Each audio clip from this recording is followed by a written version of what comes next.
myself again. But it's the only way you're ever gonna learn. You look back and it's all in the past. I'm dwelling on the thoughts I cannot say to you. If I don't say the words, then maybe it's not true.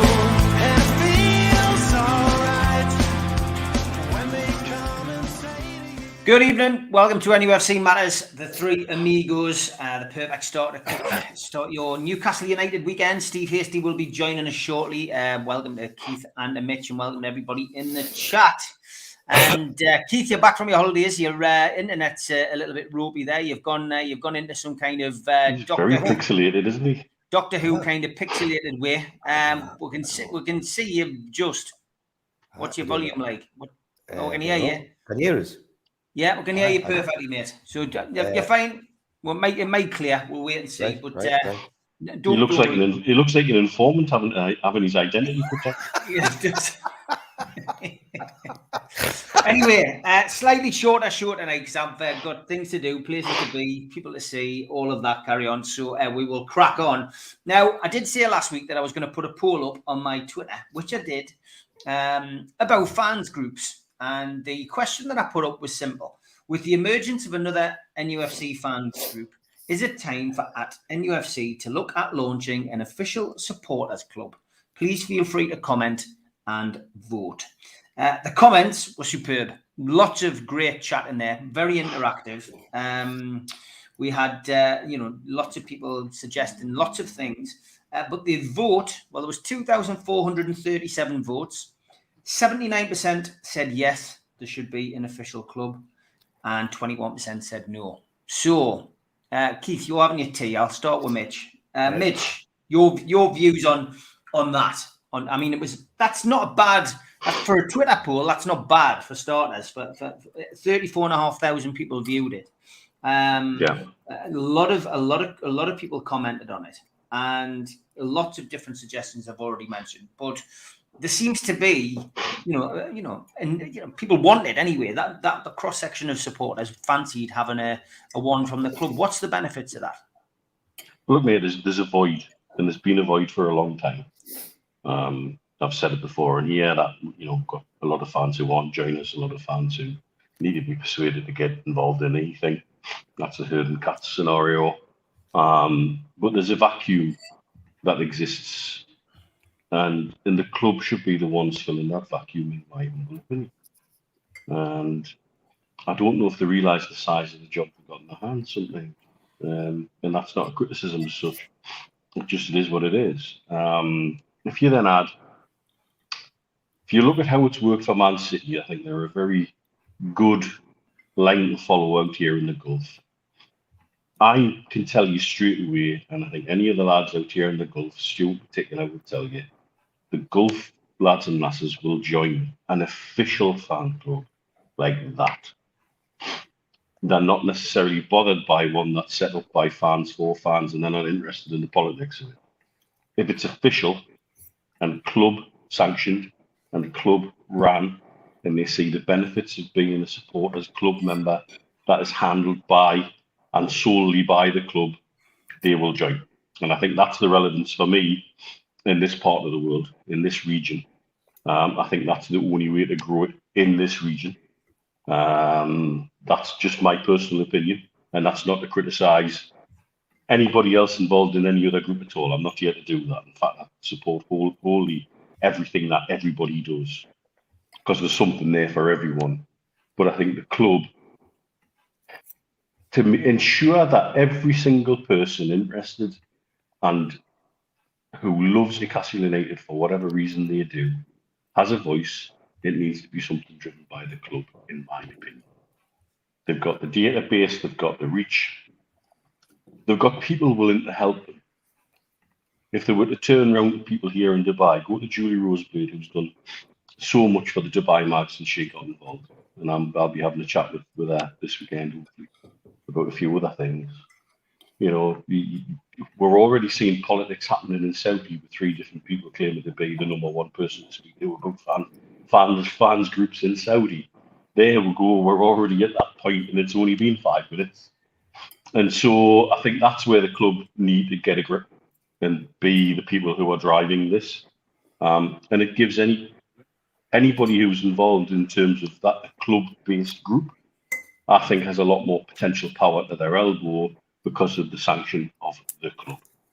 And that's the only difference for me. And then everybody doing everything that they want can keep doing it, be it Trust, be it NUFC, be it anybody else, be it any of the regional lads and lasses, the guys in Singapore who are super well organised, the guys in the various groups in the States that are super well organised. Go and talk to Roy in Qatar, although you might never shut him up. Love you, Roy, really.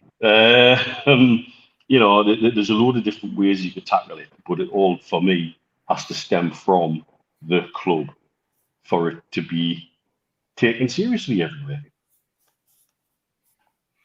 I think the whole thing with Saudi was always going to happen as well, because there's a lot of excitable people out there excited about this new project, and all want to be involved. We've got our very own Al-Walid on here, who's exactly, and everybody involved in the region knows how it goes on. I sent Julie a Roseblade a text about Al-Walid wanting to speak to her this week, and the only way I could describe it was his intentions are great, but he goes about things in a very Saudi way. And she immediately knew what I meant by that phrase, because she's been in the region long enough to, and it's never a criticism. It's just knowing how to react and interact with different people when they come at you with different things. Keith, a lot of people want to know, what is it that you've actually had for your tea? I've had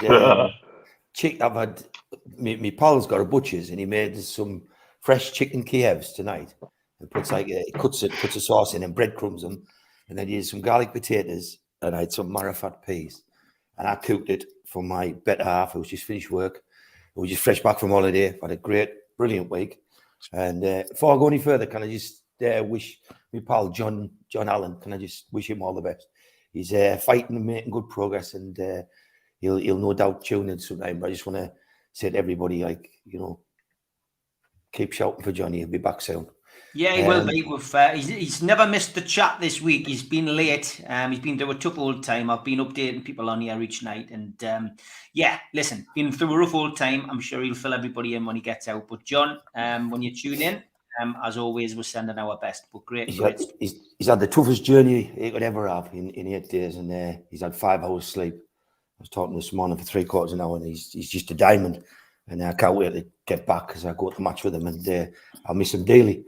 But on the fans thing, it's I don't want to sort of blot something here, but because I'm, I guess, home based, and so I live local, I don't see or appreciate what happens abroad. So I think it's only with this takeover that I've sat down and thought about, I guess, foreign supporters clubs. And I know to compete, you've got to tap that market. And I noticed when we were over in Cyprus, you go along the shops and you see the shirts and the replica shirts, and there's no Newcastle stuff there yet. It's all Man City, Real Madrid, Paris Saint-Germain. It's the popular, the cartel teams and that. So I know that's an area we've got to touch into. But I'm not going to be a hypocrite and say that I understand, get, or support, where everybody you see coming on to the Newcastle forums all want to be official this, official that, officially there. And I don't get that. I guess because I just look at it and say, all I want to do is get up and watch us do well. And I just want to see us get on and win something. And I just want to see us compete. I always said that at the start, just compete, that'll be enough. And at the minute, I feel we are competing. Gutted last week, but that would always come. And it's how we bounce back on Sunday that I'm more bothered about. But when you get the supporters clubs, it's like Mitch touches on it much more educated than me, because he's in among a Dubai group. And I've seen some of them Dubai people, and I've interacted with them on Twitter, and they're great lads. And they write up for the job. But then I watch like Al-Walid, who's a lovely kid. I love him. But it's this needing to be official. And I'm thinking, God, we followed Newcastle for 51 years, and we were official nothing. All we were was fans that turned up. So it's like when we've been home based, Newcastle only, that you didn't get any stamp or badge or anything. But I remember back in the day having a official Newcastle United Supporters Club handbook, like book, tiny little book. I think it was A7 in size, and I think it was sixpence. And that was you in the supporters club. So I can see that if you did one, Steve, I can see why so many people's answered it. And I can see, well, when you and I spoke to the club, we asked them, is that a route you'll go down? And it's I have zero interest in it, but I could see it working. But for me, I think we've got brilliant amount of podcasts, a brilliant amount of fanzines, a brilliant amount of supporters groups, Durham Mags, Midland Mags, they're everywhere. And you just love seeing them. I love seeing the flags and everything. But I thought what Darren Curry was doing, forming Newcastle United Supporters Club, ticked all them boxes as well, because there was an awful lot of people signed up for that. I signed up for it because I'm just a supporter. So why would I not sign up for a supporters club? And I endorse what they're doing. And what they do is, wherever they go, they try to get a lot of Newcastle fans together in the right kind of atmosphere and give great vocal support. So that undoubtedly gets my vote, always would. And it costs tuppence. It costs nothing to join. So everyone that supports Newcastle to me should join it. If a club won't come, is that not competing? And then do the club know as much about the fans as the fans do themselves? Does the people like Darren Curry, who's got great credibility, do they not know more about what supporters want than the actual club, the new ones that took over? The answer is I don't know. But for me, there's a hell of a lot going on that's right in Newcastle, and I'm big. I guess because I have no interest in leading, fronting, being them sponsored. Official people, but I never had interest in leading anything. And then when somebody said we need a new chair for the trust, I must have been picking my nose while everybody else took a step back and left me standing forward. Look, I get where you're coming from, Keith, but I think we've got a generation and a half of work who are really not joining us. The supporters clubs don't work, and it comes back to the herding cats. Scenario that I've talked about for years. We'll become very independent, but our fan base is knowledgeable, inventive, innovative, and they like to do things their own way. And that's the challenge here. And the only way, I think, to get everybody genuinely singing off the same hymn sheet is the common denominator. Whether it's the Pelton Mags won't speak to the West Auckland Mags for one reason or another, or the Burley Mags won't travel with the Fenham Mags because they fall out in that past or what have you. The one common denominator is the club, and that's why I think everything has to come from the club now. And there's a void there that's being filled that shouldn't need to be filled. It fascinates us greatly because of stuff I've done in the past. I remember trying to set up NUFC first time round, then going back to the same places to talk to the same people in the same clubs a year later to convince them that we needed to turn it into a trust. And it was the same conversation twice. Why do you want to do that? Like, why should I back this? And because everybody has their own opinion and their own mind.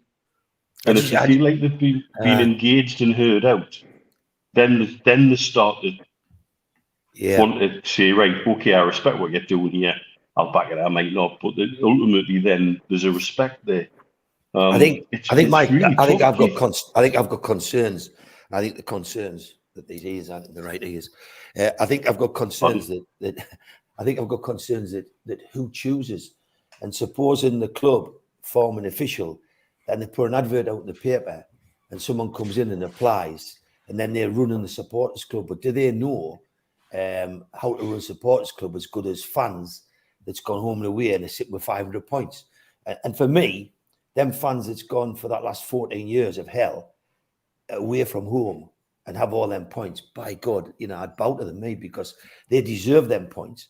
And then when somebody turns around and says, well, I'm now Newcastle United Supporters Club chief executive of the supporters club, and what I'm going to do is I'm going to appoint officialdom, whereby I'm going to go to Saudi, and I'm going to go to Dubai and Bahrain, and I'm going to go to Ireland, and I'm going to choose who is the official club.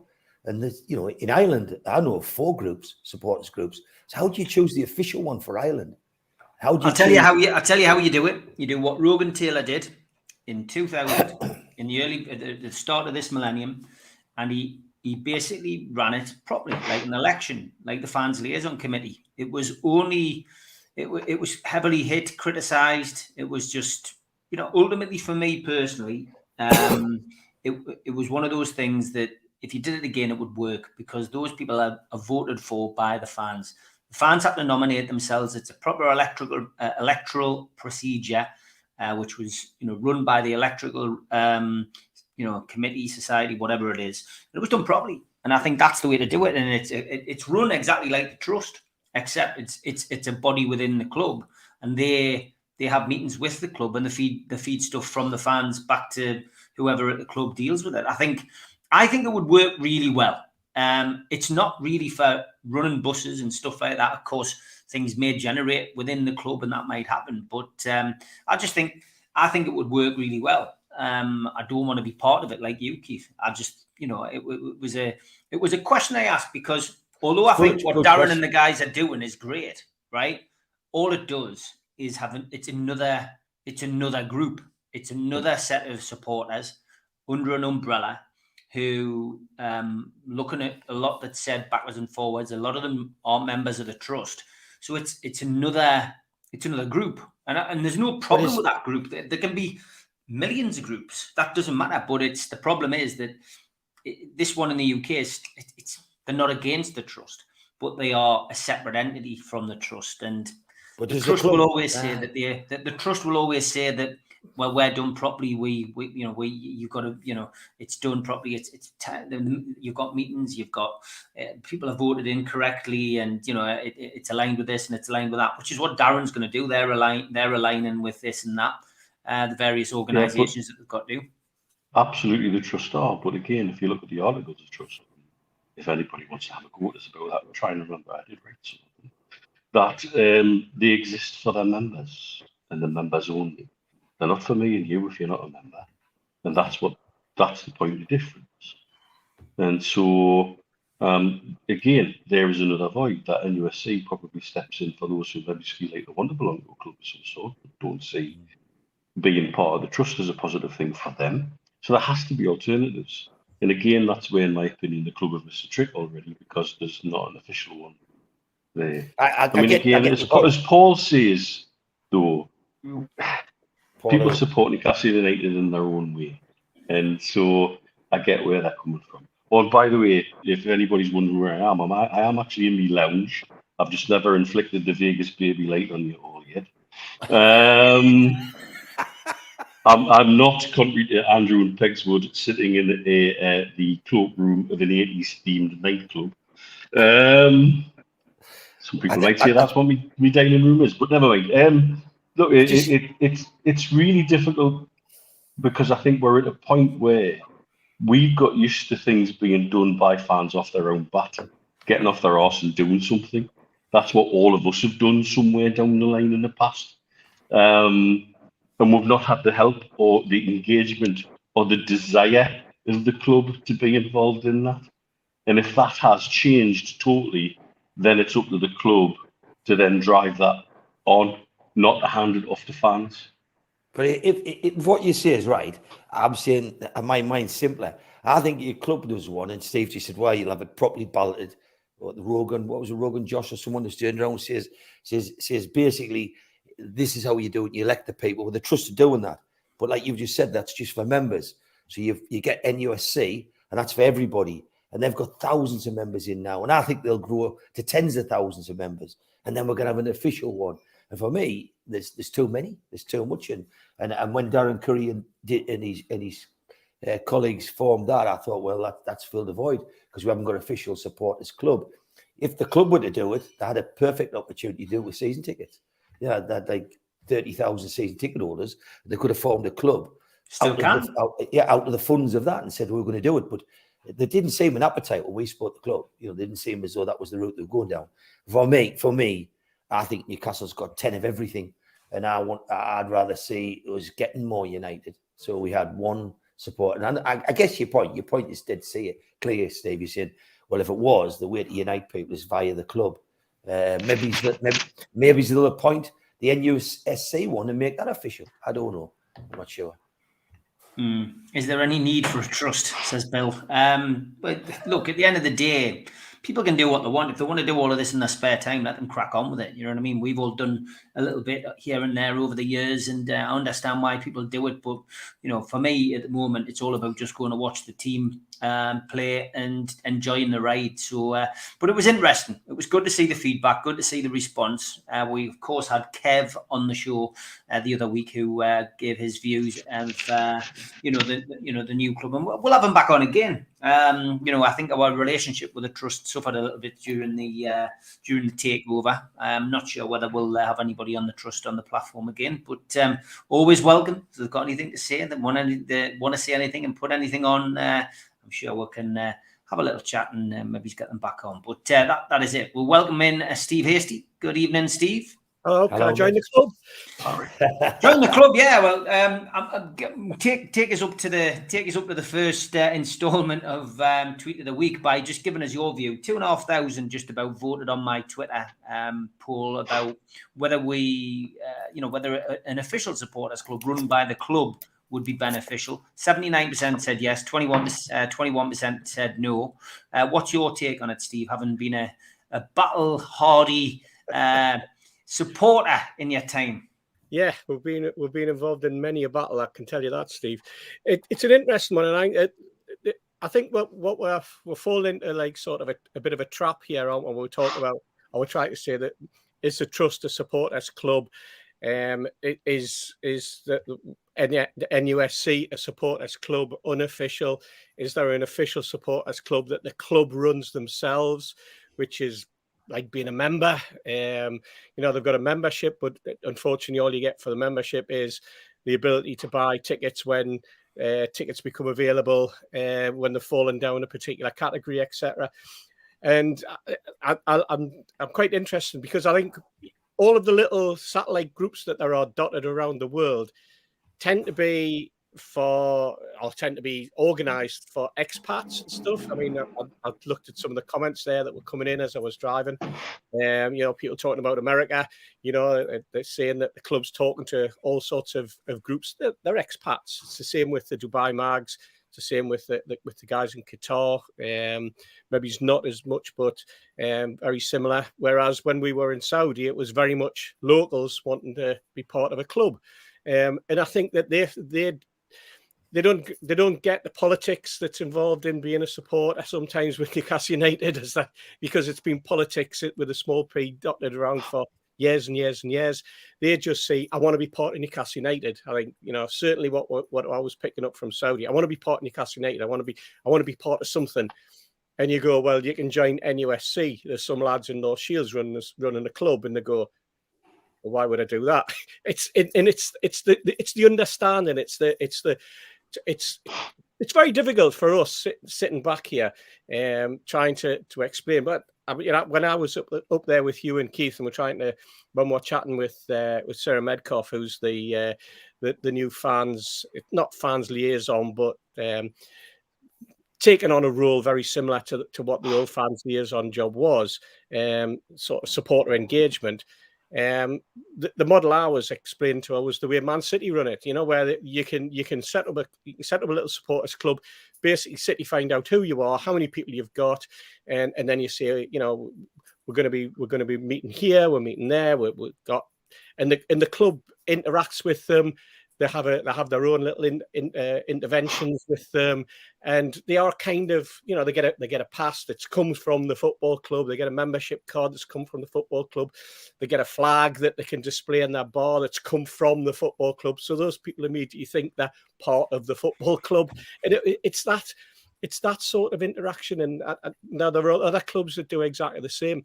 And it's just another way of the club getting its name out there as we grow internationally. And I think, when we get into the Champions League, I said when we get into the Champions League, the name of Newcastle United will be spread even further, and there'll be even more people wanting to be part of something. But this is great conversation. It's great to see what the lads are doing with regards to NUFC. They're fresh, they're vibrant.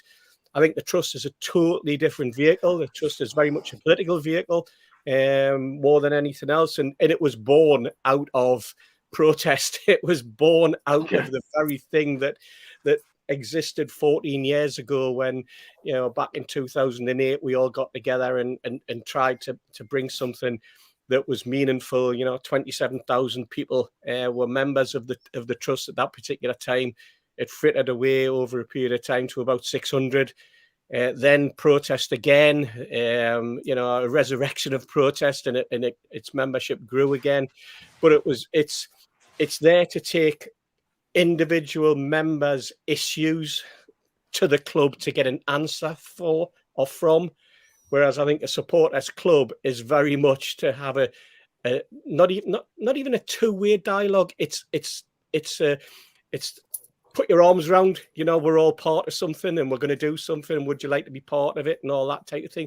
And I think a lot of it comes from the opposite direction. It comes from the club to the supporter rather than the supporter going in there with an issue that they want the club to resolve. And we could be here all day, and I don't want to be here all day because I've had 14 years of talking about it. But like Keith, I'll be sending my money to NUFC, and I'll be joining in the next couple of days because I think, like Keith says, the more the merrier as part of a new organisation that are getting themselves organised and, are really getting involved in some really, really interesting projects. So. Okay, good stuff. Thanks for your comments in the chat about that one as well. As I said earlier, a slightly shorter show tonight, so we're going to crack on with Tweet of the Week.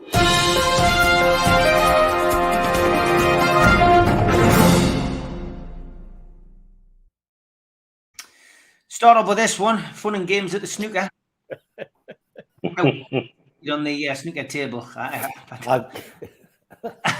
VAR, what orange powder? I saw two of that one where it said it was a reveal party for a Protestant. And then the other one was where they said, what was it? He's a ginger. Oh, yeah, that was a gender reveal, wasn't it? Yeah. I mean, I've got to be honest, that before we get onto their tweets, that was just absolutely bonkers, wasn't it? Absolutely bonkers. And talk about the London Marathon being the next target by these people as well. So we'll obviously wait and see what happens with that. There'll be a lot of angry and upset people if that's targeted, but I guess that's the point of these protests. I personally think Cinderella should have lived a happy life with all of her animal friends rather than settle for a man who had a try on a shoe because he didn't recognise her without makeup. And from Gavin Webster, I bet even the most hardline Britain first Chelsea fan tonight was desperate for a stop oil knacker to run on the pitch and get the game abandoned. Where's there a climate change activist when you need it, lads? That's probably true, yeah. Yeah, very, very, very true.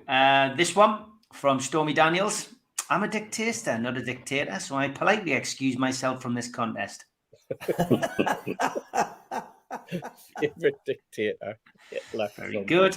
Jonathan Ollie, we'll support you evermore until we lose our first game in 5 games and hoy our toys out the pram like we did a couple of months ago. Probably right, yep. That's very true. Manchester United fans, they're becoming as obsessed as the Mackhams. How long since Newcastle United last won a trophy? What the like? Yeah, unbelievable. Anthony Thrower, they took our manager, player of the season, coaches, club legend, but you can't buy class. Cheers for the 6 points, Chelsea. Sid Lowe, ESPN saying that 39-year-old Aaron Robin just completed the Rotterdam Marathon in under 3 hours. Sid Lowe said, I like to think he ran towards the line and then cut back inside. Very good. When you didn't fart for 24 hours just because you just met her. Oh, that was me last week. And what a photo. A young Newcastle fan capturing the mood of the entire fan base at Villa Park. Brilliant. Quality, absolutely It quality. is one of those moments, isn't it? Good photo. It is. The Glazers reportedly set to stay at Old Trafford. Man United fans at the next game. Norwich fans. Scarves. And on football in the 70s, Cloughie said the only agent back then was 007 and he just shagged women, not entire football clubs.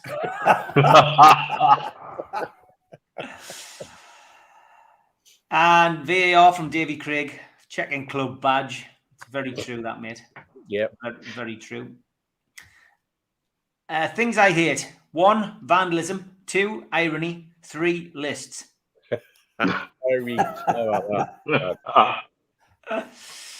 And if you've got problems creating a password on your email account, how about this one? Create a password. My dick. Try something longer. Hey. Kitching. Huge. Can't find that single sock anywhere, this guy. All been there. Certainly have. And Ian Hull, thanks for this one. This town is coming like a ghost town. for the older generation, that, Steve. Definitely, which is who watches this show. Got to be in the Bridges shopping centre, this. Ass fudge, $4.99. Jesus Christ.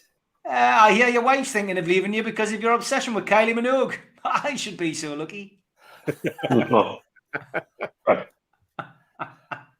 And Stephen Kennedy ordered 2, 1 each for Steve Bruce and Mike Ashley. Oh my God. Toy Story cartoon here. Hi everyone, I'm Andy's mother's toy. Hey. And his name is Stu. He's the supervisor. Very good.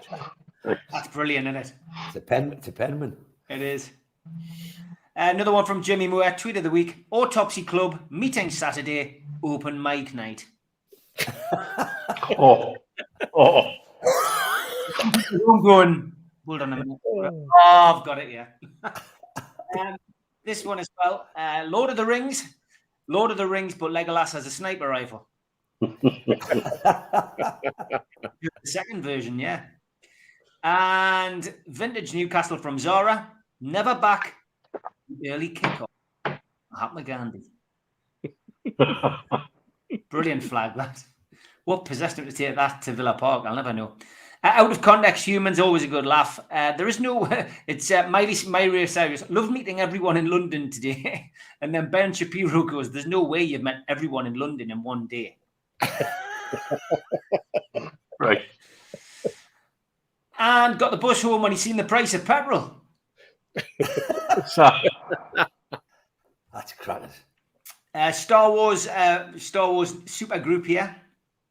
Jabba. Oh. And Jimmy Moore again. These scams are getting more and more complex. I nearly fell for this one. It was a text message from Sanjeet Patel. Hello, I am the IRS. You need to pay me $1,500 in Walmart gift cards or you will be placed under the rest.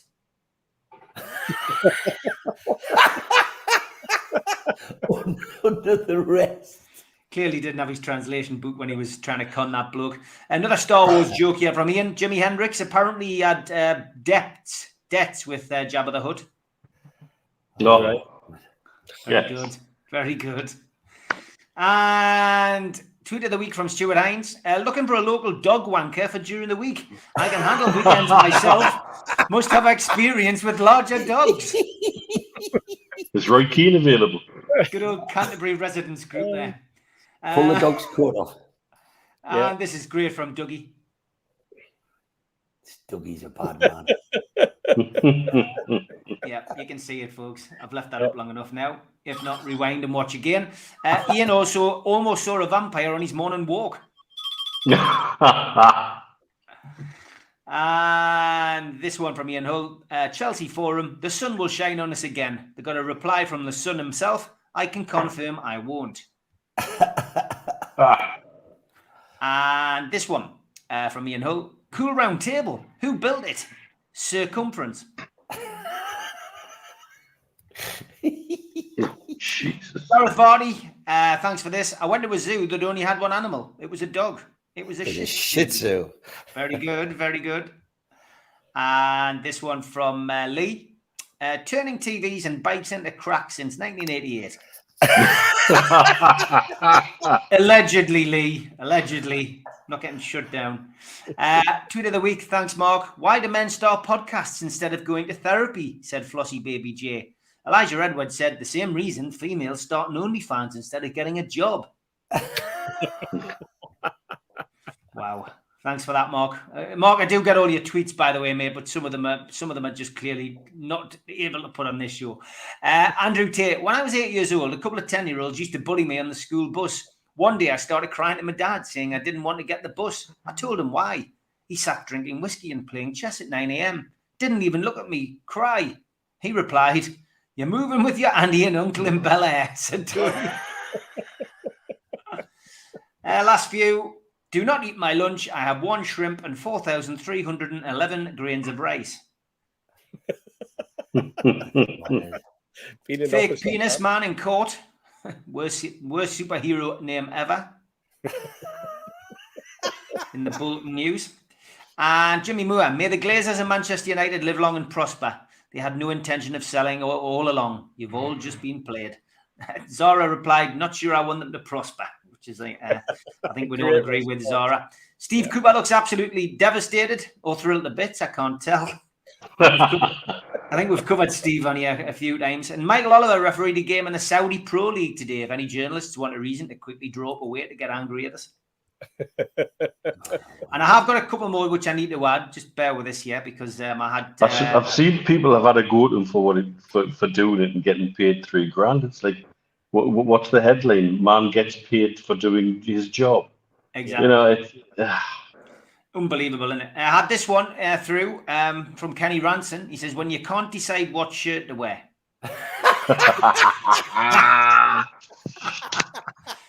You can have words with next time you see him. I'm shocked at that, like. Rocky Toon, thanks for this one. An apology to my wife. I am sorry the kids were playing some sort of cowboy game. The 5-year-old kept yelling, yippee-ki-yay. I did not think. Instinctively, I finished the phrase, and now he knows a new word. Do you know what? That's exactly the kind of thing I used to do. Oh, my God. Classic. And it would be out before you could reel it back in. You're paranoid. The neighbours aren't spying on us. The neighbours. That is a creepy looking house, by the way. It is, isn't it? Sad news for this woman who's lost her job at the bingo. She got sacked from her bingo caller job. Apparently, a meal for two with a hairy view is not the way you say 69. Thanks to Stephen Kennedy for that one. And this one, dating in 2023. Babe, it isn't such a big deal. I don't know, Jenny. I kind of wish you didn't have one at all. Oh, dear. Oh, jeez. Steve Wood, today's hot topic. We're asking who was the best minder. Oh, no. No. Oh, God. Thanks, Steve. And the winning two, I couldn't separate them, lads. First one is this. This is a classic. It finally happened, says Daddy Al Ramayan. BBC Sport. Packet of rice. Oh, yeah. That's classic. Quality. He's waited all season for that. Quality, that. But the winner for me is it's just the musical connection, I think. They're justified and they're ancient and they drive a transit van. KLF Transport Limited. Yeah, those were the words, weren't they? They were, and I tell you what, it was an old ice cream van, I think. But yeah, anyway. Ice cream van, yeah. That is tweet of the week. That is probably KLF as well.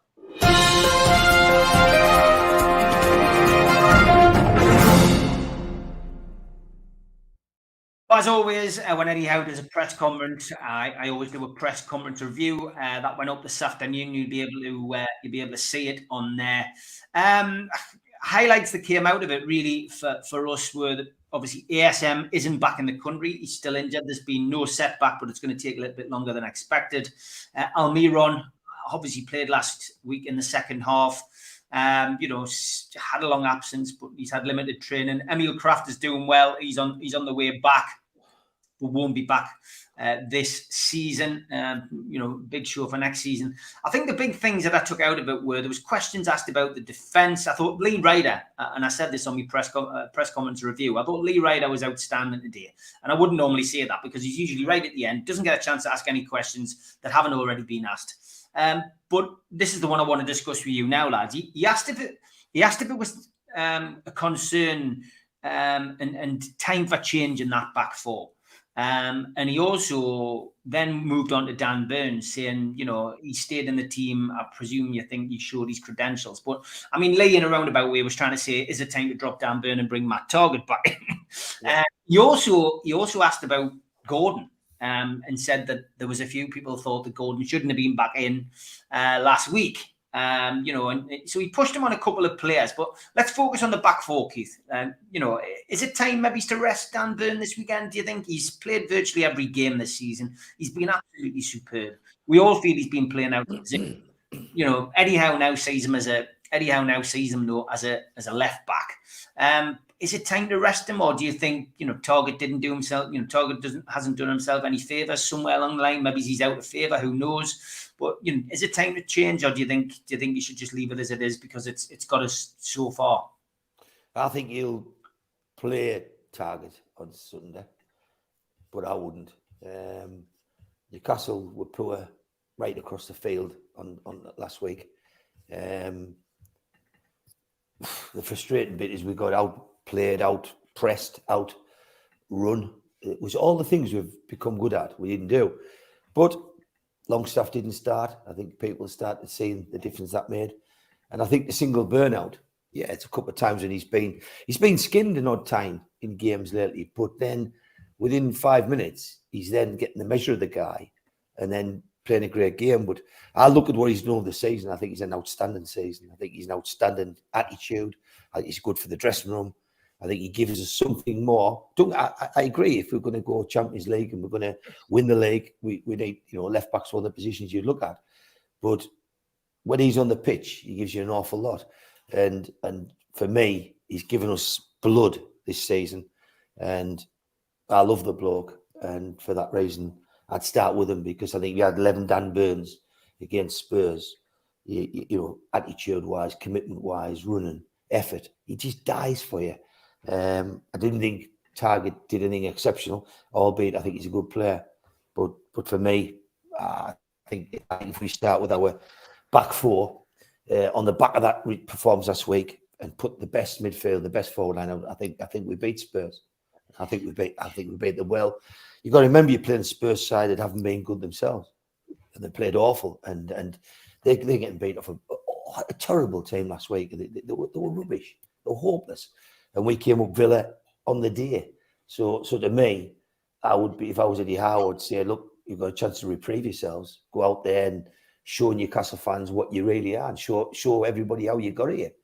Rather than individually pick somebody out and put blame on any player, I think it would be a really negative thing to do at a crucial time in the season. Yeah, I disagree on team selection. I think he'll play Burn. I don't think he'll drop that back four. I hope he does. I think he will, mate. I think he will.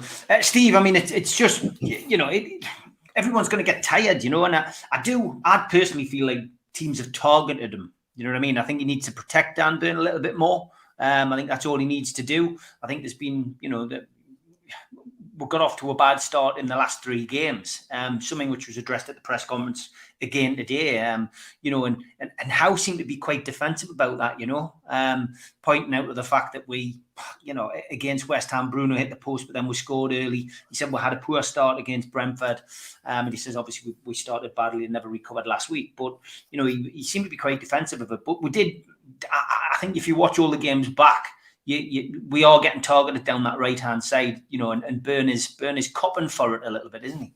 Yeah, I mean, but let's look at it in the round. Burns played with Joe Linton in front of him. He's played with Murphy in front of him. He's played with ASM in front of him. Mm-hmm. He's played with Willock, sometimes in front where Willock's been pushed, and he's also played with Gordon. So he's had 5 different players that he's had to get used to the style of play. Some of them would drop back, some of them don't, some of them leave gaps, some of them tuck inside. So the kind of protection he's got, plus being a central defender, his eye is always on what's happening on his shoulder, what's happening inside of him. And he's very conscious of when the other central defenders get pulled over onto the right-hand side, and he tends to slot in as well. So there's that going on. But I think it was something more fundamental last week. I think that from the first 30 seconds, they set a stall out. You know, I mean, they hit the post after 28 seconds. They then hit the crossbar, and they did a job on Eddie Howe. Unai Emery did a job on Eddie Howe. I think he spent the whole week looking at the way Newcastle United play, guessing what the lineup was going to be, or certainly guessing the personnel at the back, watching how we're pressed up front, and he came up with a game plan that worked absolutely brilliantly. And if you're going to say anything, you've got to say that the message didn't get out to the players on how to combat what Unai Emery had done. They've always played out from the back. Last weekend they didn't. Last weekend they used the long ball. They waited for us to press, and the ball came straight over the top. So that bypassed it. We're midfield. We didn't have Longstaff there playing slightly deeper. The midfield was then stranded. The midfield didn't know where it was at times. And the midfield was off. Certainly, you look at the way that they, again, lined up. Their midfield slotted in because Watkins was dragging our central defenders all over the place. Once you drag Shaw out of it, then Botman starts to panic. That's when Dan Burn starts to tuck in. And Trippier, you could see, how many times did you see Trippier remonstrating, pointing, shouting, coaxing, and arguing? I say arguing in inverted commas, having words with people because he's looking for the protection. He's looking for protection for his other teammates, and he's looking for them to get the ball out, and he's looking for the midfield to hold on to the ball. He's looking for the players playing up front to come back a little bit because it was pointless them pushing on because it was just coming straight over their head. There was all sorts going wrong. And Eddie Howe didn't do anything to combat that for long periods. We started very similar against Brentford. We played very, very poorly in the first half. He changed it at half-time against Brentford, and it had the desired effect. It didn't change it straight away at half-time. What he said at half-time, I don't know, but before you knew it, the game had gone. I listened to Callum Wilson talking to midweek, and certainly the attitude among the players, if Callum Wilson's anything to go by in his comments, is very much bad day at the office. We got done. We were outplayed. We were a little bit jaded. We don't know why, but we worked solid this week to make sure it doesn't happen again, because the message has come from the manager and it's come from within the squad that it was an unacceptable performance if we've got Champions League aspirations.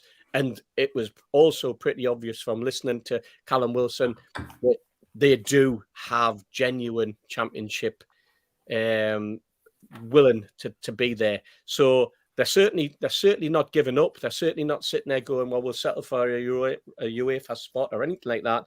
They're going for it. They were upset among themselves, and they said they're doing work in training to make sure that it's put right.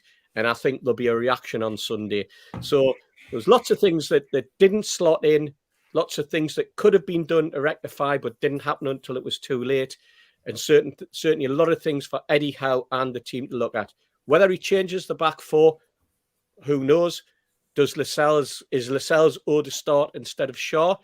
And I must say, I've been surprised that Shaw's played every game, bearing in mind the amount of concussions he seems to have had, the number of head injuries that he's had lately. And I thought it might have been a time to take him out, especially when we played those so many games away from home. But they didn't.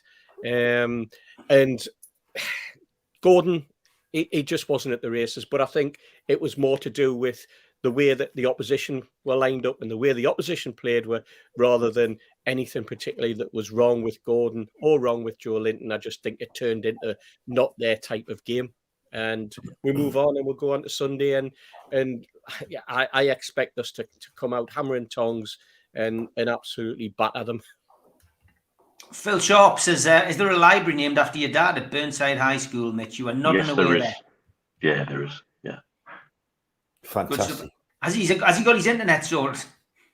I think so, mate. Because he was asking why he didn't get the link for tonight. I think earlier today. Well, he said he would ring fella. us. He said he would ring us when he got his internet sorted. So he's clearly forgotten that he would ring he's us. sorted. All right, that's good. Okay, fantastic. So yeah, back four. Mitch, what's your thoughts on that? I asked it as a rhetorical question after the game. Was it a game too far for Burn? The concern I had with him was he was being dragged out of position all day long. He ended up in the right back position at one point. You're like, whoa, he really. But that was as much as what Emery did to us.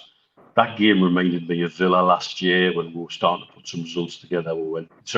Tottenham last year when we went down to Tottenham with a bit of buoyancy on the back of a decent run, and we got totally schooled by Conte down at Tottenham and ended up losing 5-1. And I've had very much the same feel for me. You dust yourself down, you get on. It's one game. It's one game that come at the end of that run of 3 games in 6 days. And then it was 3 games in 6 days, and then the last 2 of those were away games, and so was the Villa game. So it's a very difficult combination to run with. You'd take the points tally that we did. It was just annoying to lose it to them, because I think that gets up our skin a little bit. I think it would be probably the time he could certainly justify making changes. But again, this debate about Dan Burns' rage since he come in, you've got to remember he played more games at left back for Brighton than he did at centre back too. So is he ultimately going to be one of those players though where your versatility kills you, like Aaron Hughes? You need to make your position your own, and the one thing he has done this season is made left back his own position. I think Steve made a very good point about the number of partners he's played for. It seems to be left back is a graveyard since Frank Clark left the club. They've always been the scapegoats all the way through the 80s and the 90s up with Beresford. Yes. Beresford got pelters when he had nobody in front of him, because usually Ginola was sparking up if he lost the ball. He's having a tab at the halfway line, and he's got 2 defenders running at him, and two attackers running at him. So I think that's another ironic sort of setup that we've got. We always seem to have a problem with the left backs. I could certainly see how using it as a time to justify making changes, though. We just weren't at the races against Villa. We got found out. We got done. He got schooled by Emery in terms of tactics. Learn, grow, move on. It's one game, and so I think we've got the opportunity at the weekend to really make an impact back in everything and back at the league. And whether that's with Dan Burn at left full back or not, to be honest with you, I know whoever he puts out is going to give absolutely all they can, whether it works out or not. And if this is the time that he feels Dan Burn needs a rest, and maybe his other do, then we've got to back that and understand that. And I think the evidence is we did look a little bit jaded. We did look a little bit tired. We certainly looked leggy. And I think that was the odd set of fixtures that we had, the one home game followed by 3 away, with 3 of them coming in 6 days. That's a very, very difficult settle. When you look at all the clubs who've done that, Ten Hag was complaining about it, and the wheels have come off for him in the last couple of games. So I think you cannot underestimate the effect that had on the squad. As long as we learn from it and move on, hey, just one of those things. Yeah, these things happen. Worst things happen at sea, they say. Okay, time to make Keith laugh.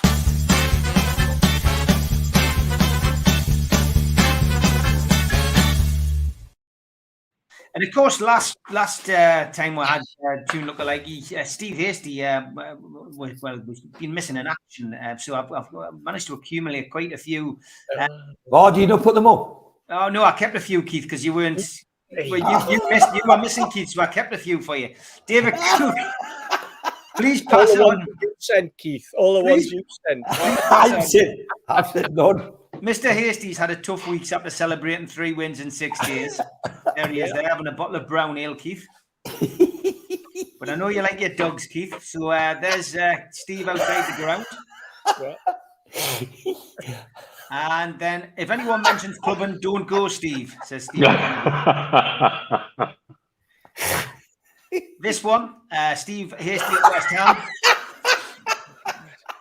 Oh, that's a rig of that, Steve. That does look like it. I was hoping nobody saw us there. And then another one of Steve Hasty. Christmas time, that. Why is it? Hold on. What's that about? What's that? Steve Hasty at Christmas. But where's that? Why does that look like Steve Hasty? It looks like a woman with underpants on. I've got yeah. Hasty chilling in the spring. Keith will take you aside later and have a word about that. Andy Cooper, Hasty chilling in the spring sunshine. That does look a bit like Steve Hasty, in fairness. Cool dog, though. Cool dog. Hasty at the Stadium of Light. I know. Just a dog. Playing with the lads. Just a dog. Having a bath before the It's just a Amigos. dog. David Cook again, he says, pleased to meet Mr. Hasty in person today. Would this be a lookalike or the day I met, he says. Oh, That's Right. a great picture, that, like. Brilliant, that, David. Thanks, mate. This one, Steve Hayes Tree. What? Eh? I think that's brilliant. Steve Hayes Tree. well, Thanks. yeah, we'll give you that, but we're talking about the picture, though, aren't we? Well, that's a new one from The Steve. nose scares me. I was Jesus. going to say, that's as much like a Willie I've ever seen. Hasty lookalike. Which one? Both of them. God almighty. Honestly. Rita, cheers. Oh, my God. Llamas. What the It's very alarming. And Mr. Hasty looking quite angry, says Phil Hook. And this one from Snacks on Instagram, Steve Hasty and Steve Cooper, the forest manager. See what you've done there. Very, very good. And Hasty and shock over the Toons Villa performance aged the bugger by 10 years, says Steve Kennedy. Younger? God, no. He looks younger. A confused Hasty Terrier, says Alan McKenzie. I felt like that at times. Looking at his reflection. This one, the word mug, obviously describing what this is, but somebody sent us this and said this looks a bit like Steve, so thanks for that. Steve, I like that one. This one, workout with Steve Hasty from Chippers. Kind of channels Right. Chippers watches. Right. This is quite a spooky one. Can't think who. That's from Joe Burramag. God almighty. Honestly. I And don't think you either, Joe. Keith, That's- thanks for this one, Keith. I swear down the word, I wasn't thinking Hasty when I put that up. I was looking for a woman laughing like hell. And then I got that. It was Andrew Harbert who suggested that looked like you, Steve. So it's a double win for him. Chippers sent us this one today. Just seeing Hasty off to get a payback. His back was killing us today. I felt a bit like that. I could have done with that stick. And Tom McPhail says Steve Hasty after winning the Heaton League show. Oh, Yes. man. Yes, I like that. I like that. And final one for Steve. Steve Hasty down the local on the ale. He's on the Guinness. With Jimmy Savile. When people put a bit of thought into it, and You don't mind, do you? I don't mind. Like my woman. A double of this one. Very good. They are good, those. Proper lookalikes. So thank you. Very. I can't remember who sent them, but thank you. I had to put them together and then lost the tweets. Just to make me feel better, did Unai Emery's mum ride on the buses in the 1970s? 100% Mags. He went, another lookalike, War Jacob Murphy and his brother Josh. I love that. I mean, it's probably the best one we've had. But it's probably the best one. So. It's the best one we've had, but the worst one we've had. Idiotic Man United fan and James McAvoy in split lookalike. Yes. God. I can see that, yeah. And this one, Jurgen Klopp and Stephen Merchant from Tom. Yes. Very good. Wow. Another one from Tom, Harrison Ford and Ivanovic. Definitely. Bad. And 100% Mags, Frank Lampard and Frank Lampard Sr. No. Paglia. Yeah, it's all right, that one. Pretty good, mate. Pretty good, a proper one. Another one from Tom, David De Gea and the kid from Jumanji. And Andre Arshavin and a sloth. Oh, dear me. Very good. That actually, like, you've dug them ones out. Gibbo gets some stick in the lookalikes these days. Gibbo's still waiting for our first trophy in years. I'm going to keep that one and show him that on Thursday. You've been Bruced from Albert. That's good. That. Fiona and Bruce Springsteen, of course. And you've been Bruced again, Keith. It's really me. Bruce, oh my God, Bruce Forsyth. Oh, Yeah. no. Mitch doing his best hasty tribute. And he's a ringer for Steve, said Keith. Which Steve? Me. Well, it's a double E, that. Thank God, he looks a double. It's got the same eyes and everything. I haven't got one of them seats. John Madison and James Peel, or James Madison and John Peel. Yeah. Yes. Very good. That's good. And looks like Keith was performing at Glastonbury a couple of years ago, said Sean. Very good. Very good.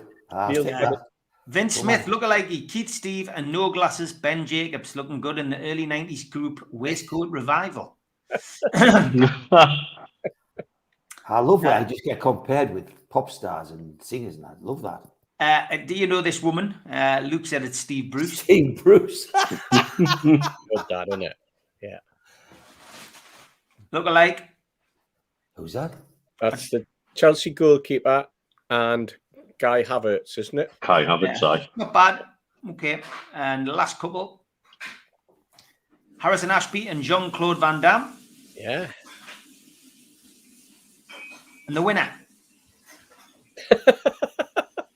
Stan Laurel. Steve Stone. Steve Staunton. Steve Stone. Oh, Pretty good, that. Pretty good. Excellent stuff. Keep them coming in, especially the hasty ones. Gives us a laugh.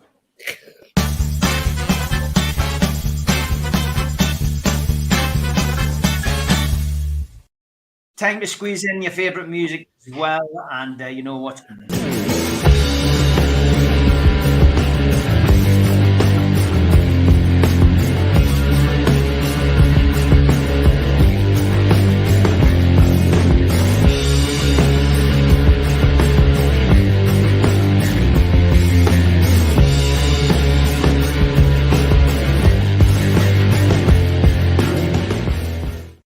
The day I met, we're asking you to send in photographs of you meeting somebody from Newcastle United, past or present. This was a great one from Gary Thompson. The day I met a 15-year-old me with Gary Speed at Coventry in 1998. Gary Thompson, great photo, great memories of a great player. Thank you very much for sending that in. And if you've got any more, send them over to me. The day I met and at Steve Ray.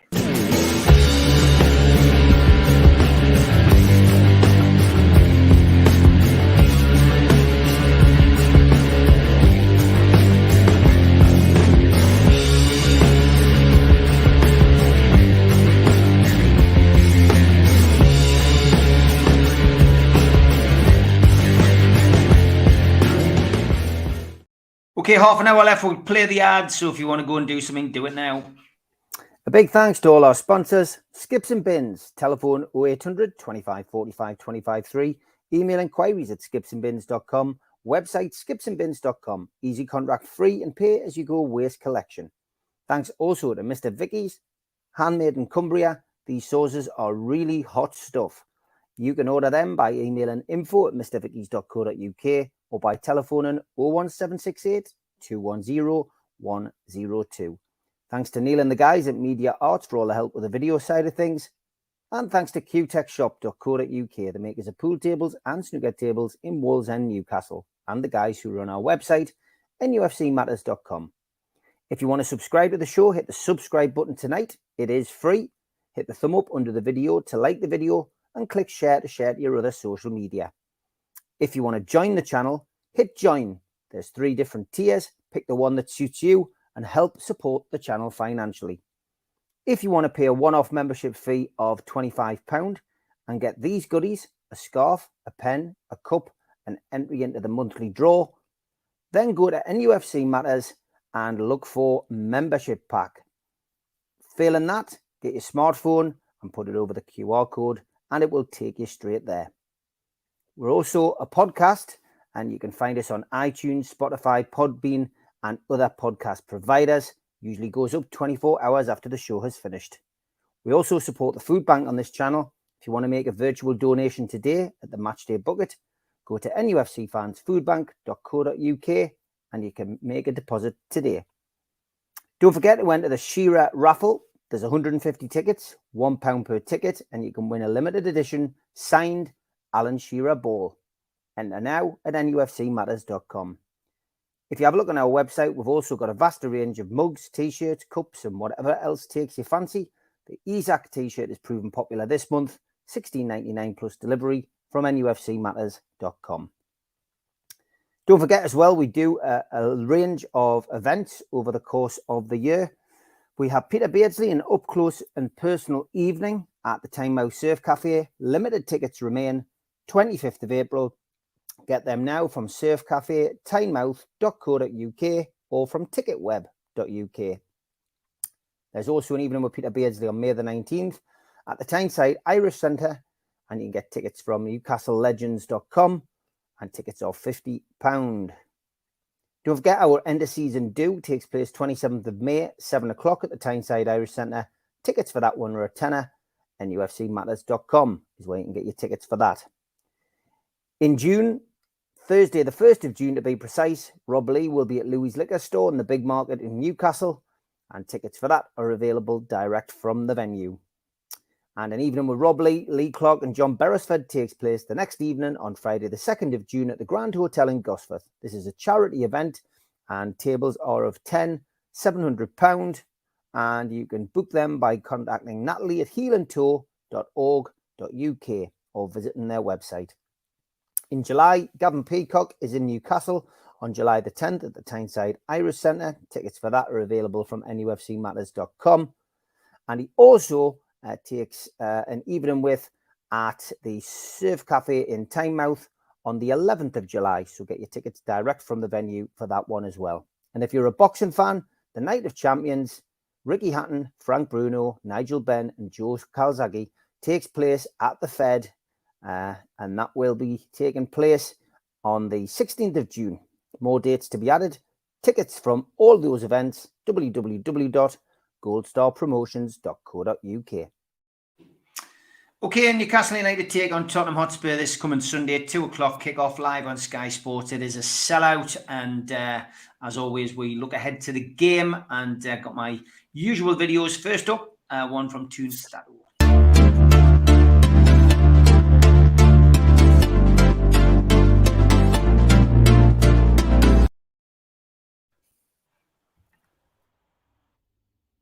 Hello everyone. Let me first start by wishing our friend John a fast recovery and to get well soon, to see the lads hopefully qualifying for the Champions League very, very soon. Sunday, we have our little cup final against Tottenham Hotspur, a decider for the qualification for the Champions League. They're one of our favorite opposition in the Premier League. We have won 12 against them at home and 11 against them away from home. However, our last win against Spurs is back in 2016 when we beat them 5-1 in May under Rafa Benitez. Since then, Spurs have won 4 out of the 5 games against us, with in the last 6 games both teams have scored a goal. However, they are not very convincing away from home. In 15 away games in the league this season, they have won 5, drawn 5 and lost 5. And in their last 6 away games, 4 in the league and 2 in the cups, they haven't registered a single win. When it comes to us, we can do our first double against them since season 2015-2016, when again we beat them 2-1, then at White Hart Lane, and 5-1 at home, as I mentioned earlier. When it comes to players, Callum Wilson has 9 goal contributions in his past 9 games, including 6 goals. And with him in the starting lineup, we have a 56% win rate. As you well know, Miguel Almiron is our top scorer with 11 goals. Callum Wilson has 10 and Alexander Isak has 8. If he scores another 2, it's going to be the first season in the Premier League that we'll have 3 players scoring double-digit numbers for us. Let's hope for a win, guys. Away the lads. Okay, and we also have Tune Tipster who's joined us, but I think he must be getting his tea or something. Oh, there he is. Joe, how are you, son? I've been better. Are you well? Right. Do you want us to play your video? Or are you going to go for your own? You'll be pleased to know I've got absolutely nout. I haven't seen the prices. I haven't done a thing, but I just thought I'd come on and say hello. All right. Hold on, that's made me more suspicious about what on earth you've sent on the video, so I'm going to play your music.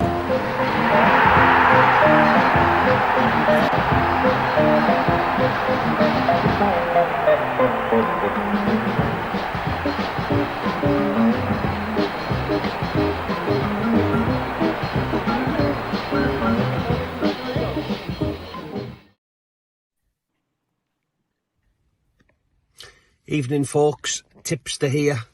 Have had what can only be described as an absolute cow of a week at work. So, unfortunately, I can't make it tonight, but I have just logged in and I do know that Newcastle are massive favourites on Sunday. So, hopefully, form will go with the book.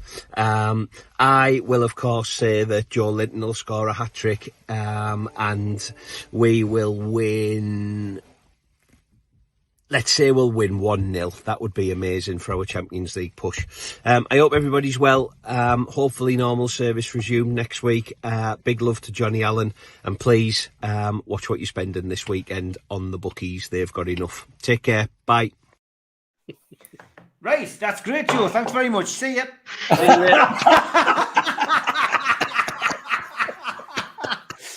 All right, mate. We'll come to you. We'll start with Keith. Anyway, we're looking ahead to this game. This is a big game. Eddie Howe said as much, Keith. Biggest game of the season so far. He compared it to the cup final today. Is he wrong? Potentially, for me, potentially bigger than the cup final. I'm one of the small minority who would rather beat Man United in that game a few weeks ago at home than win the cup. I'm massively Champions League rather than Carabao Cup. I don't think you get players saying I've got to go to Newcastle because they've won the Carabao Cup. However, I think you'll get players who will come to Newcastle because we've qualified the Champions League. And when I think about that, I'm talking about players like, I know it's a massive dream, it's pipe dream stuff, but the Osimhens of the world ain't going nowhere that's not in Champions League. You look at some of the players you got, one of the best holding midfield players I've seen for a long time. They're only going to go to Champions League clubs. So to me, this is massive. This is an enormous match. I think it'll kick off massively. My only regret is Johnny Allen's not stood next to us for the match. We've waited for this game to play Tottenham at home for a long, long time. And we win this game, and I tell you something, if you put the 3 points in Newcastle on Sunday, and then you look at what the teams behind have got to do and what percentage of games have got to win, it nearly makes it impossible to get caught. I'm not, you can always get caught. We've proved that in the past. But if we beat Spurs on the thing, you put all the teams in who's playing next, find out how many games they've got to win. And for me, we win Sunday and we get Champions League. And I still think when you saw that capitulation last night by the hideous bunch of self-entitled arseholes, that's far from over yet. They haven't finished with their little hiccups yet. And there's nothing to stop us getting third in the league. Nothing at all. If we react the way we should react, the way I think Eddie Howe will get them to react, and we come back fighting, I think Newcastle could do a lot of damage in the games. I fancy us we play 4 teams: Southampton, Leeds, Brighton, and Everton, and who's the team at the bottom we play? Leicester. We play 4 teams right down the bottom there, and they'll be fighting for the life. But we've got so much more. We've got to put Saturday last week's beyond us. We've got to stick it out of our mind and forget about it. We've got to go again by pushing, cajoling, and the main thing we've stopped doing is getting these turnovers. We seem to stop believing that we can win the ball back like we used to. You couldn't get half up the pitch at St James's and Newcastle would take the ball back off you. But I'm like Joe. I think we will win. And to me, there's one thing that has happened at the weekend. We've got to stop that despicable cheat who gets away with murder for Tottenham. Gets away with walking murder because referees and the public are frightened to condemn him. But Harry Kane is embarrassing. What he did at Everton away was hideous. When he went over, what he did to Florian Lejeune a couple of years ago was pathetic. That he got away with that tackle. It was vicious. It was horrible. He's absolutely playing referees. And I'll tell you, I've predicted these things before. When we play them at the weekend, tell me how long it takes for Harry Kane to try and lame somebody. He's despicable for it. I don't care what anyone says. I don't care if he is the England centre forward. He's a crank when he puts that shirt on and just takes liberties. So for me, I want him watching, because once he's watched and curtailed from cheating, I think Newcastle will pull them apart. What score do I think it'll be? I think it's a 2-0 or a 3-1. And for Penman, I'd say put 40, 50 quid on 3-1, because I think this week you've got more chance than ever of getting your 3-1, son. And for Stewie Penman to get I know he's loaded with money. He's sold loads of houses. So if he gets 50 quid on Newcastle to beat Spurs 3-1, I'll tell you what, I'll fly over and have a drink with him. But 3-1, Kane to get booked in the first half, and Newcastle to come back, the team we love. And also, just want to say, great to see you back, Mr. Walker. It's lovely having you back. It's lovely to listen to you not prepared as well, because you're so articulate, and you look like a man in that car that was all ruffled up and in a hurry. And it's just nice to see you not polished. So. Thank you, Pato. Mitch? Yeah, this is a genuine opportunity to make a statement. And I think the only time we've missed a genuine opportunity this season was in the Carabao Cup final. And I think going forward, I think we've got a club coming up to St James's who are in total disarray behind the scenes. They've lost their manager in unusual and interesting circumstances. They've now lost their sporting director with the dark clouds of corruption hanging over them from Italian football. They've got an owner who this week's come out and made some statements that were, for me, straight out of the Bob Murray school of running a football club, worrying more about their neighbours than they were about themselves. They're carrying 800 million worth of debt. That'll become $1 billion by next season. Without Champions League money, that's going to become a real millstone around their neck. This is an opportunity not just to see them off this season, but potentially for seasons to come, because their FFP is going to be flying close to the wind. And I think if you put everything into perspective, this is an opportunity to open a path to a top four for the future as well as this season. And they are genuinely all over the place. And if we can't see them off this time, it'll be a travesty, because they come up. I watched them against Bournemouth last week, and they looked gutless. They've got players with high levels of skill, but when they switch off, by God, do they switch off? And I would hope that if we bring the usual high press that we use this season to them, and have a bit of belief in myself and the confidence that will work, they genuinely, for me, are there for the taking. And it could be a statement win. You know, it's that big a game for me. And I think, given what happened last week, it's probably going to work in my favour, because I think we're going to have a lot of players with a point to prove. I think you're right. Okay, have you got the dice? I have got the dice. And the dice says 2-0.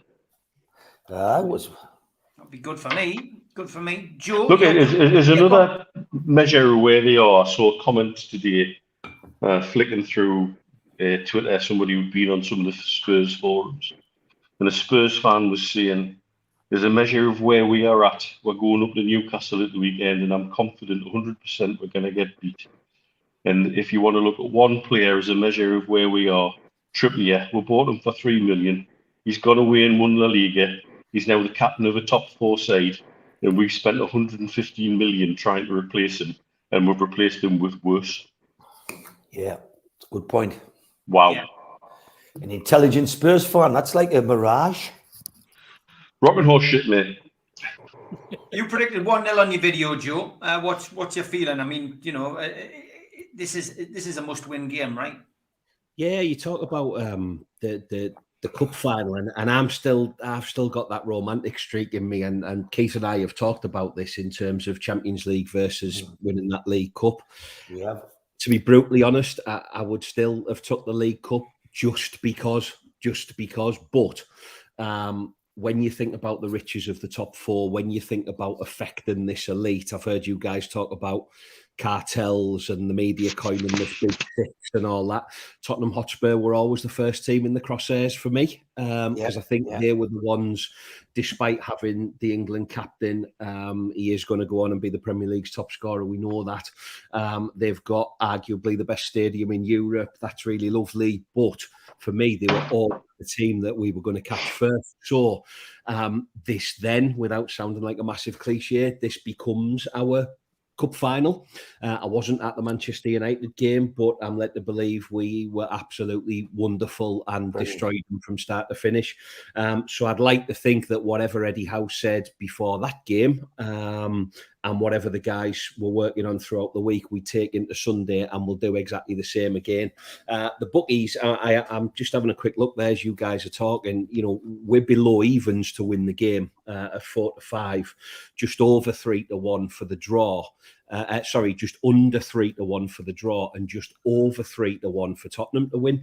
So to say that they are a great side, they're an established top four, big gun, you know, they've got this divine right to be in the league.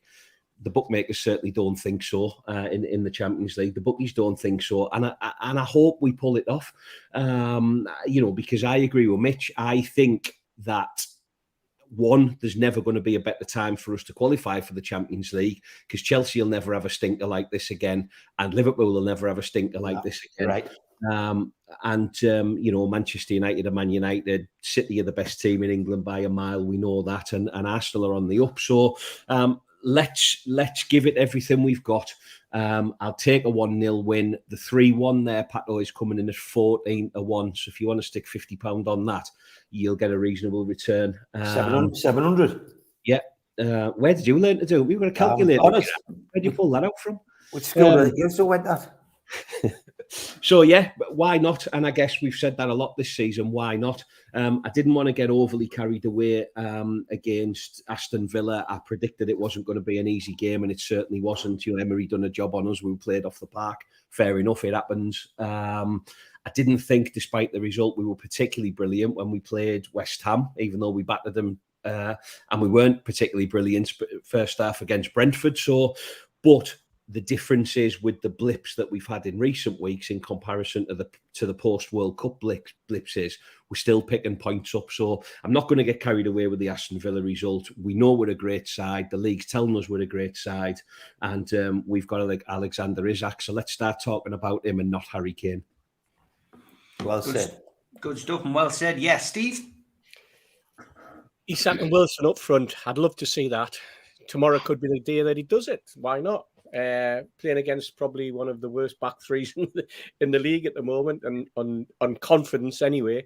A midfield that seems to be, a full 11 that seemed to be devoid of ideas as well as confidence. This is the sort of game Newcastle United have really got to get stuck into and have got to exploit. Got to take advantage of the absolute farcical situation that Spurs have found themselves in. Even though they're sitting there in 5th place, but a win on Sunday. Just look what it does in the league. Puts we're back into 3rd, above Man United, who are, you know, absolutely shocking last night, and haven't been playing very well on and off for weeks now, but managed to pick up results. You look at Villa. Villa are away to Brentford tomorrow, and that's a game that they could come up unstuck at. Then they've got to play Fulham, who seem to have been a bit resurgent, and then they've got to play Man United. And what's interesting is you've got that, and then you've got Spurs, who also have to play Man United, and I think they also have to play Villa. So there's some interesting dynamics coming into it in terms of, you look at our last 8 games. Who would have thought, when you look at the run-in we've got, that only Arsenal are above us in the league in the games that we've got to play, the 7 games that we've got?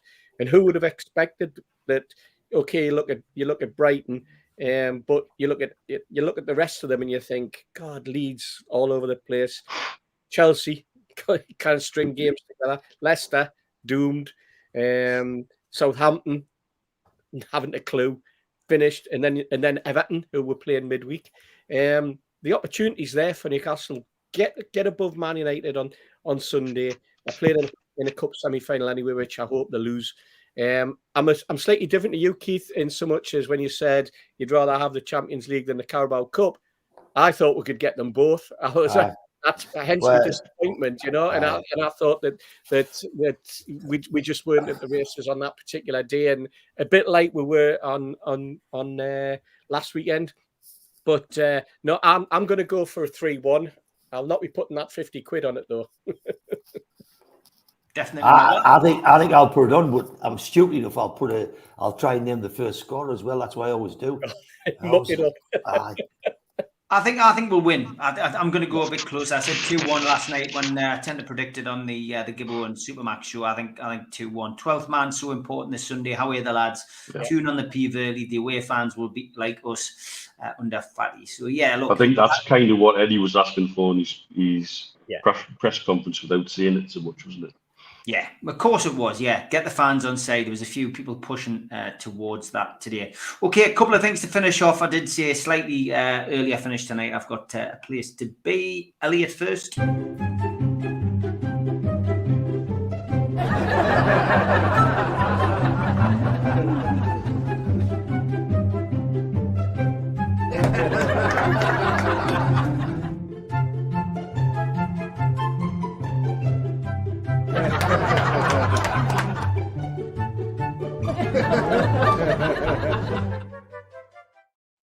Musical one from Elliot today. He says, West African pianos are difficult to tune, but North African pianos tune easier. Oh, dear me. Lord. Got it. Hey, by the way, we've got Elliot up there. I mean, what a fantastic performance. Superb comeback, wasn't it? How good was that? Championships. You know, felt for the lad, but he's got the talent and it'll come through, you know. But well done, Elliot. You kept us all enthralled. That joke made me just want to sit on the table and pour paint all over myself. We did have some of that in Tweet of the Week. You'll have to watch it back. Orange paint. Week 2 without any trolling this week. So we'll go for a retrospective troll of the week.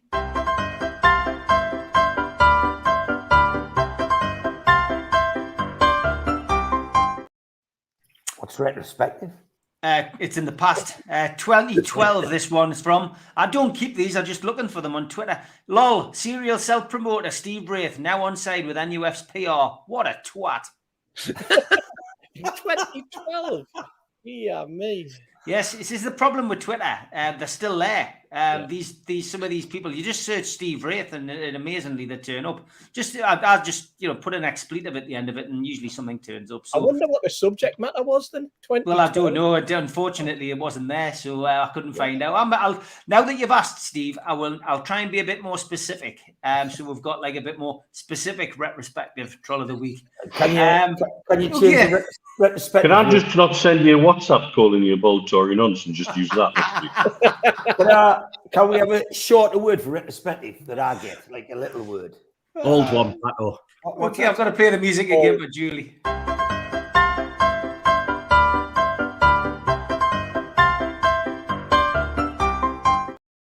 Thanks, everybody in the chat. Thanks to the moderators. Thanks to Steve. Thanks to Joe for jumping on. Thanks to Mitch. Thanks to Keith. And thanks to Andre for sending things in. And thanks to Zara for the multitude of tweets that she sends us every week. And I have to get through. Back tomorrow at 10:30 in the morning. Mitch, that okay for you? For the professionals? I think you said yes. I think you said yes. Yeah, I think I said yes. I think you said yes. Yeah, me, you, and Stu Penman. And I better send the link to your dad, otherwise I might end up in front of the judge. So we'll be back in the morning, 10:30. See you, lads. Take care. Take care. See you, folks.